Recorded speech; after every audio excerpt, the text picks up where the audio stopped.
Okay, today I was just going to show you a quick video on how to create a lambda function to calculate MSE. So normally if I was going to calculate the mean squared error, I would go equals, first I'd calculate the error. So I would say it's all of these minus all of these. All the actuals, error is the actual minus the forecast, right?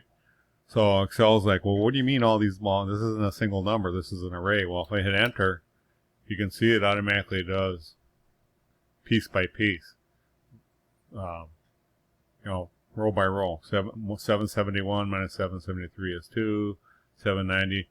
And it gives me something called a spilled array, right? So the next thing for mean squared error, the next thing you got to do is you want to square all those errors. So I'm going to go ahead and go around it like that and square them. And again, if I hit enter, it shows. We know like 776 minus 780 is a negative 4. Negative 4 squared is 16. So it did it correctly, right? So the next thing we want to do is we want to sum them. So you want to be careful and put parentheses around it all. You just don't want to go sum. You want to put parentheses around it. So now I've summed them all, and to find the mean on the MSE, you have to take the count of them. So we'll just count this first array, and then subtract 1. Because it's n minus 1 for when you calculate MSE. And you hit enter and it gives you the answer. Okay? So now how would you do that on Lambda? Well, I would go equals Lambda. And then I would do, we'll call the first one actual and the second forecast. So we have two things we want to highlight. So in order to calculate mean squared error, we need these numbers and these numbers, right? So we'll call these actual and call these A for actual, F for forecast. And how would I calculate? Well, I'm going to take exactly what I have up here. So I go sum, 2 parentheses, actual, minus the forecast, right? And then square it, and then divide by parentheses count. We have to count, it doesn't matter whether we count actual or forecast, we'll just count the actual because that's what we did above. Minus 1. Okay. And then close the lambda function. You always know you're done when you get a black one, right? So if I wouldn't have closed, it would have been red. I know I wasn't done. So basically wherever I did B4, and we called B4 through B13A, and we called C4 to C13B. So anywhere in this formula where I did those, I did A or F. I'm sorry, not B, F. A or F. Right? And I just did exactly what I did up above.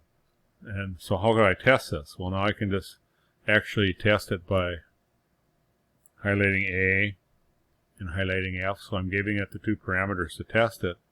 Now if you hit enter, it gives me the same answer. So now finally we want to create the lambda function.